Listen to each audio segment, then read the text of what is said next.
Assalamualaikum warahmatullahi wabarakatuh. Perkenalkan, nama saya Nurul Sulfiana dengan NIM D02203006, Prodi Informatika kelas E. Baiklah, di sini saya akan menjelaskan proyek yang telah dibuat sebelumnya, di mana di video kali ini kita akan mengkoneksikan tugas sebelumnya ke Microsoft Access. Namun karena Microsoft Access saya tidak ada, jadi saya menggunakan MySQL.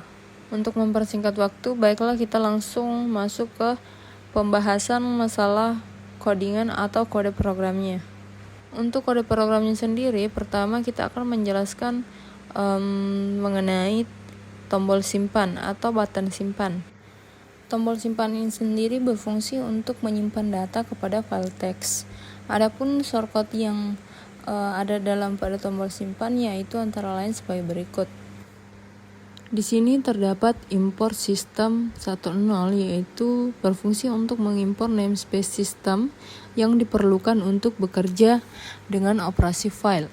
Kemudian terdapat import system Windows from Visual Style Visual Element, yaitu mengimpor namespace sistem Windows yang mungkin digunakan dalam kode ini, meskipun pada contoh yang diberikan tidak ada penggunaan dari namespace. Kemudian terdapat public class form 4, yaitu mendeklarasikan kelas form 4.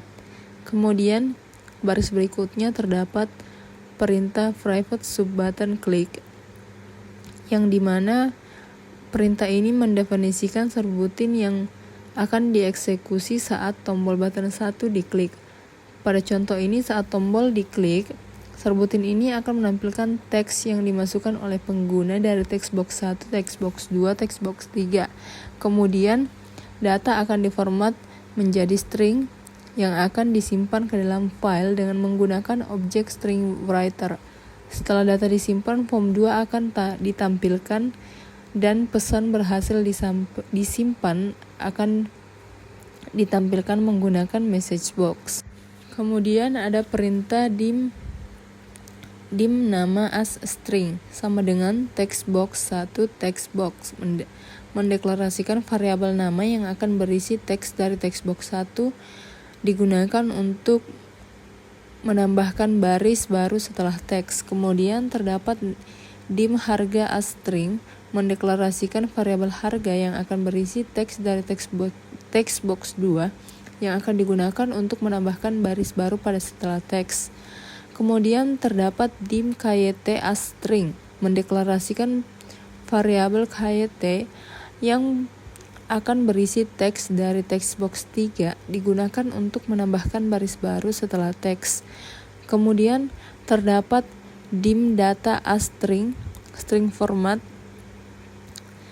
yang dimana mendeklarasikan variabel data yang akan berisi string yang akan disimpan ke dalam file. Format string ini menggabungkan nilai dari nama dan harga dan kyt ke dalam format yang akan ditentukan. Kemudian terdapat perintah dim file nama as string mendefinisikan variabel file nama yang akan berisi nama file yang akan digunakan untuk menyimpan data. Kemudian terdapat using writer as new stream writer, yaitu menggunakan stream writer untuk menulis data ke dalam file. Parameter pertamanya adalah nama file dan parameter keduanya yaitu true, menandakan bahwa data akan ditambahkan ke file yang sudah ada jika file tersebut sudah ada sebelumnya. Kemudian ada perintah writer.writer dalam kurung data, yaitu menulis data ke dalam file menggunakan objek stream writer. Kemudian terdapat form 2.show, yaitu menampilkan form 2 setelah data berhasil disimpan. Kemudian terdapat message box.show, yaitu menampilkan pesan dialog dalam teks data berhasil disimpan, judul, informasi, tombol OK, dan icon informasi. Kemudian yang terakhir ada private subform 4 load, yaitu mendefinisikan subrutin yang akan dieksekusi. Selanjutnya kita masuk ke tahap pengkoneksian antara Visual Studio Basic dengan exam. Sebelum melakukan pengkoneksian, sebelumnya kita membuat database terlebih dahulu, kemudian kita membuat modul untuk melakukan pengkoneksian tersebut. Adapun program dari pengkoneksian tersebut yaitu di baris pertama terdapat import sistem data ODBC, yaitu mengimpor namespace sistem data ODBC yang diperlukan untuk menggunakan kelas-kelas terkait ODBC. Kemudian ada di line kedua yaitu public class form 2, yaitu mendeklarasikan kelas form 2. Kemudian untuk baris selanjutnya terdapat sub tampil, yaitu mendefinisikan subrutin tampil untuk menampilkan data dalam data grid view.